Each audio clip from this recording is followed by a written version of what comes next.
Olá a todos, bom dia, eu sou José Rosa, este é o canal Zé Educando.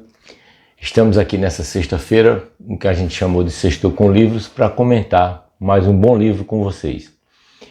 Hoje eu vou mudar um pouquinho o cenário, porque aqui no litoral norte da Bahia está um pouco chuvoso e não dá para gravar no lugar que eu mais gosto, que é na praia, né? Tem as vantagens e desvantagens. A vantagem da praia é a beleza do cenário, né? Que é muito bonito mesmo as praias aqui da nossa Bahia, né? E o inconveniente é que às vezes fica um barulho muito grande, eu fico concorrendo com Iemanjá, o barulho das ondas do mar e do vento atrapalha um pouco o som, né, do vídeo. Então aqui em casa é mais tranquilo nesse sentido, né? O cenário já não é tão bonito, apesar de ter uma porrada de livro muito bacana aqui atrás. Muito bem, o livro de hoje que eu vou comentar com vocês chama-se Arte Comentada, da pré-história ao pós-moderno. Então esse livro eu diria o seguinte, inicialmente, quem gosta de arte vai achar o livro bacana.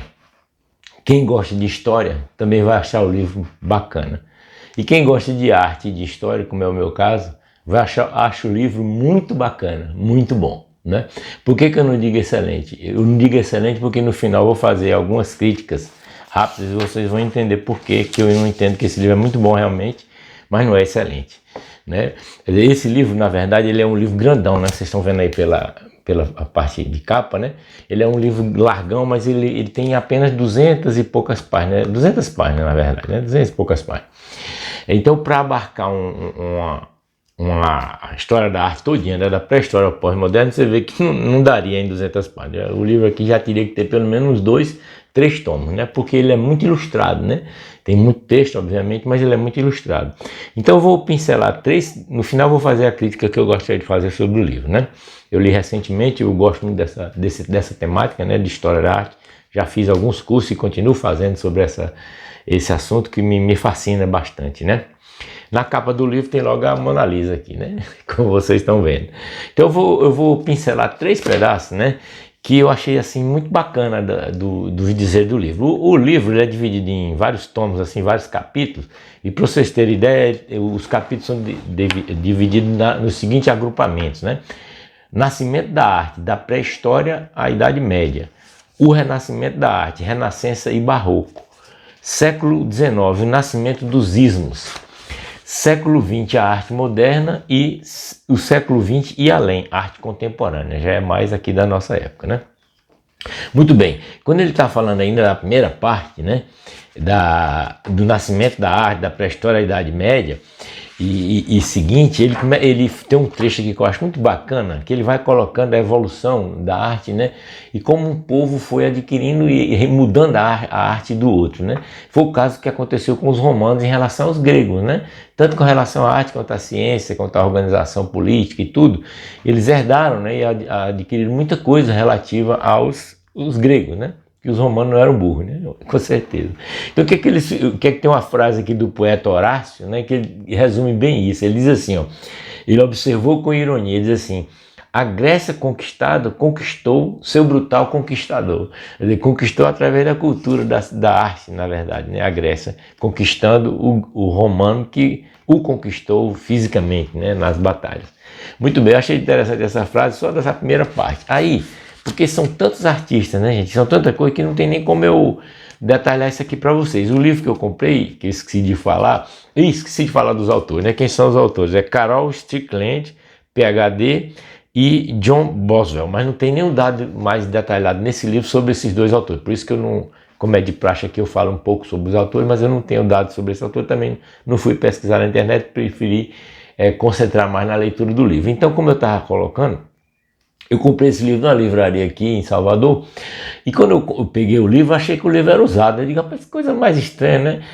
Mas parecia usado mesmo, mas assim, o que me interessa é o conteúdo, né? Não é se o livro é usado ou não, se alguém já leu, muito pelo contrário, né? Aí comecei a ler, mas nas primeiros capítulos, logo em 2, 3, 4, 5 capítulos, ele começou a soltar as folhas só.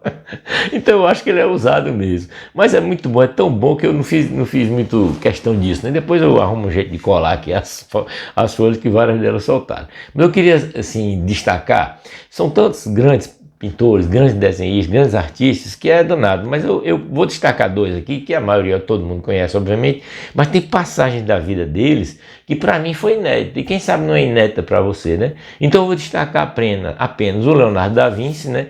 E depois um pouquinho das aventuras aqui do Michelangelo, né? Do Caravaggio, né?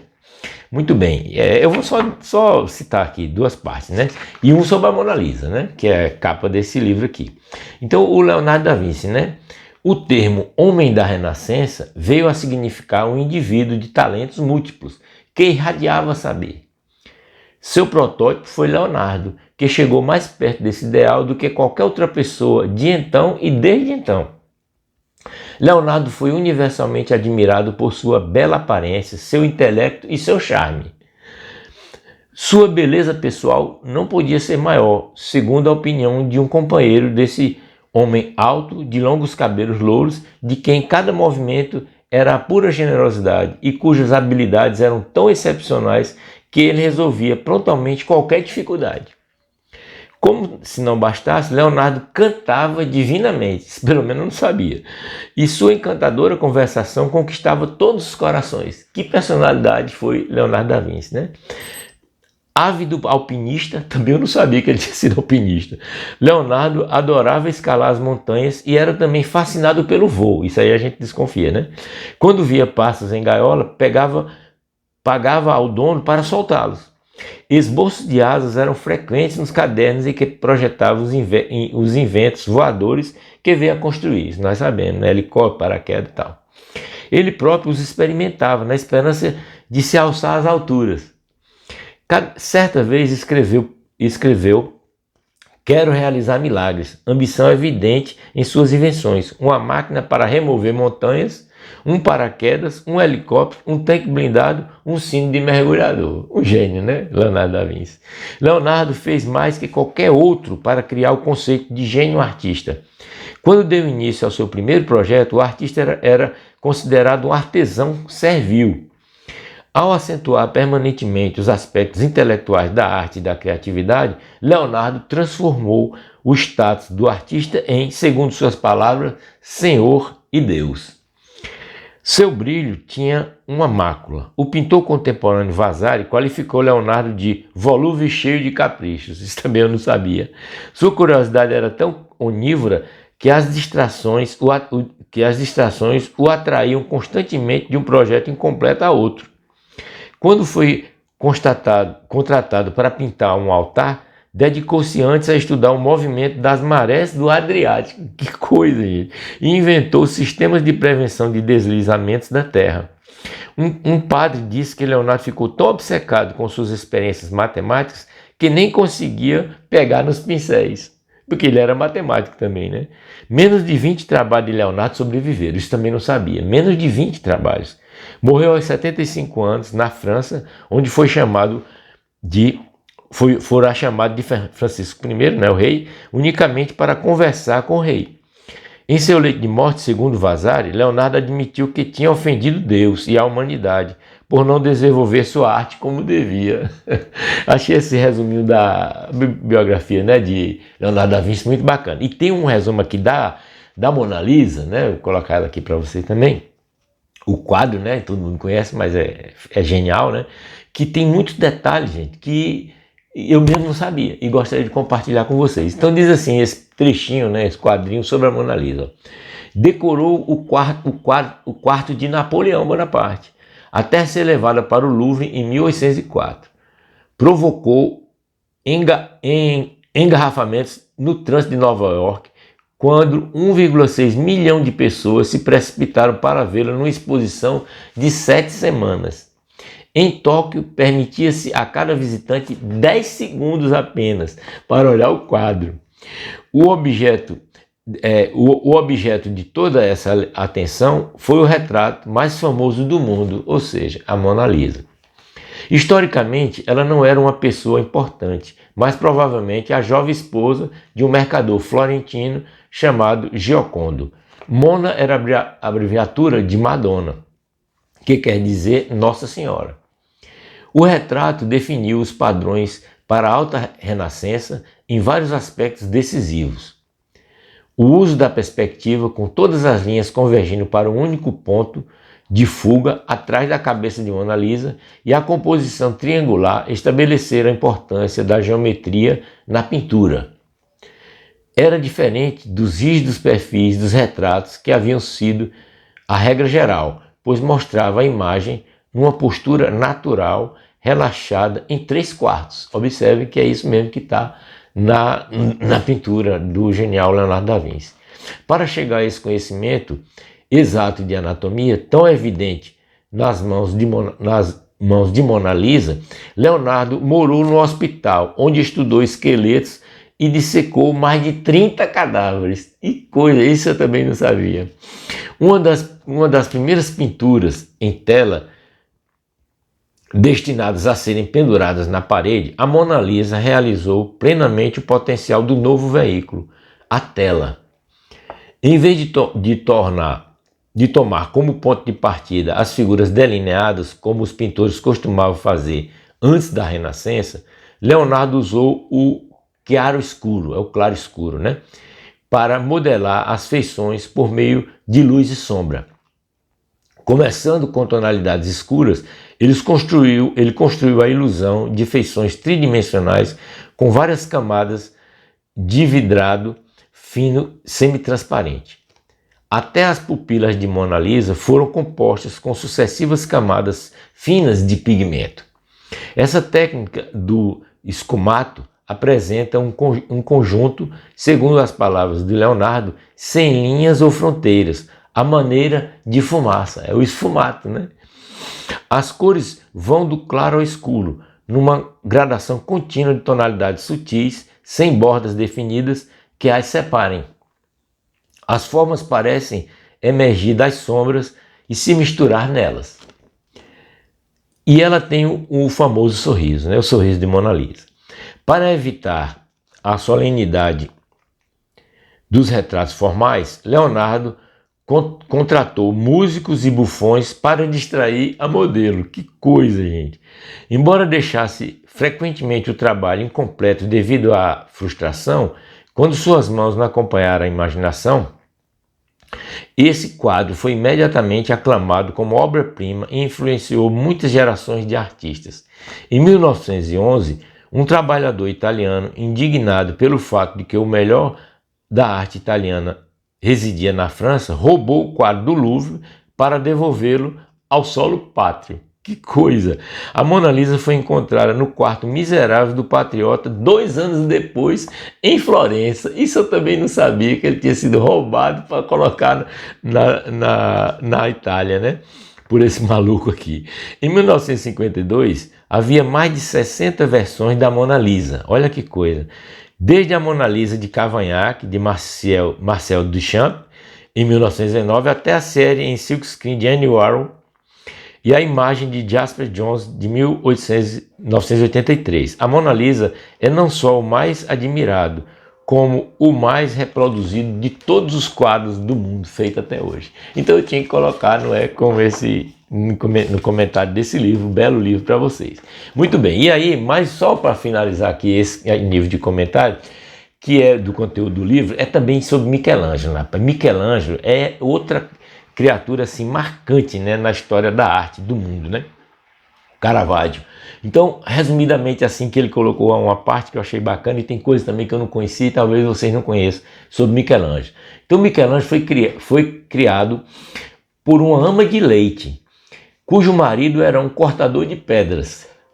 O menino cresceu interessado em escultura, desenho e arte, apesar das surras que levava para forçá-lo a uma profissão respeitável, entre aspas, né? Mas o príncipe Lourenço o Magnífico, da família Médici, reconheceu o talento do garoto e, quando Michelangelo tinha 15 anos apenas, levou para a corte florentina, onde o tratou como se fosse um filho. Foi Michelangelo quem mais contribuiu para elevar o status da atividade do artista. Acreditando que a criatividade era uma inspiração divina, quebrou todas as normas. Os admiradores se referiam a ele como o divino Michelangelo, mas o preço da glória foi a solidão. Certa vez Michelangelo perguntou a seu rival, o gregário Rafael, que vivia cercado de cortesãos: "Aonde você vai com tanta gente? tão contente quanto Monsenhor. E Rafael desferiu a resposta: aonde você vai? Solitário como um carrasco. Michelangelo, né? Então Michelangelo se recusava a ensinar aprendizes e não deixava ninguém ficar assistindo enquanto trabalhava. E coisa interessante, enquanto outros faziam ensinar, né? Com vários outros grandes artistas, né? Quando o reprovavam pelo fato de não ter se casado e não ter deixado herdeiros, ele respondia: olha só, sempre tive uma esposa muito exigente na minha arte e meus filhos são as minhas obras. Era muito emocional, rude e excêntrico. Só se sentia feliz quando estava trabalhando ou escolhendo um bloco de mármore na pedreira para fazer a escultura, né? Seu humor podia ser cruel. Quando lhe perguntaram por que uma coruja, num quadro de outro artista, era tão mais convincente que os outros elementos, ele respondeu que todo pintor faz um bom autorretrato. Arquiteto, escultor, pintor, poeta e engenheiro, Michelangelo não conhecia limitações. Certa vez quis esculpir um colosso numa montanha inteira. Fez esculturas até a sua morte, com quase 90 anos. Suas últimas palavras foram: Leonardo está morrendo justamente quando... Lamento estar morrendo justamente quando estou aprendendo o alfabeto da minha profissão. Um gênio, né? Michelangelo, Caravaggio, né? Um gênio. Bom, então para fechar esse vídeo, que já está um pouco demorado, mas é porque não tem como, esse livro é muito bom mesmo, eu vou fazer algumas críticas que eu julgo importantes. Primeiro, o livro chama-se Arte Comentada da Pré-História ao Pós-Moderno, e ele se restringe, vamos dizer assim, à arte ocidental, e não só a toda a arte ocidental, né? Mas ele não fala, por exemplo, da América Latina, da América do Sul, da América Latina. Não tem nenhum artista nesse livro dessa região do mundo. Não fala nada da arte africana, é como se a África não existisse. E não fala nada da arte do Oriente, fala um pouco, né, da arte do Oriente Médio, mas do Oriente mesmo, ou seja, China, Japão, todos aqueles países para lá e Oceania. Não há nesse livro nenhuma referência, nenhum artista.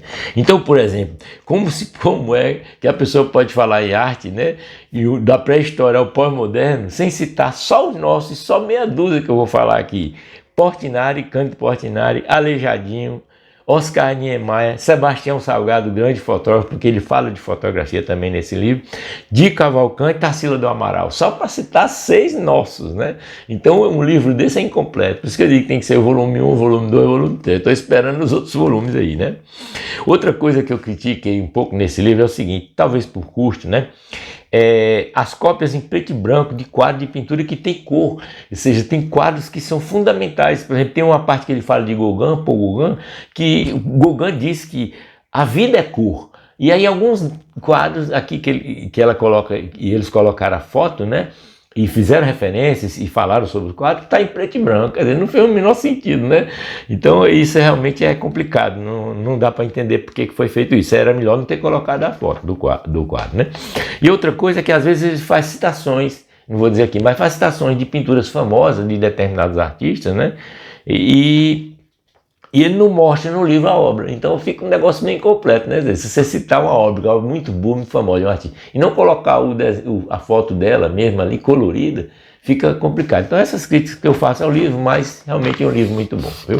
Fique em paz, obrigado por ter chegado até aqui. Esse livro realmente é muito bom. Quem gosta de arte, quem gosta de história, quem gosta das duas coisas juntas, vale a pena adquirir, viu?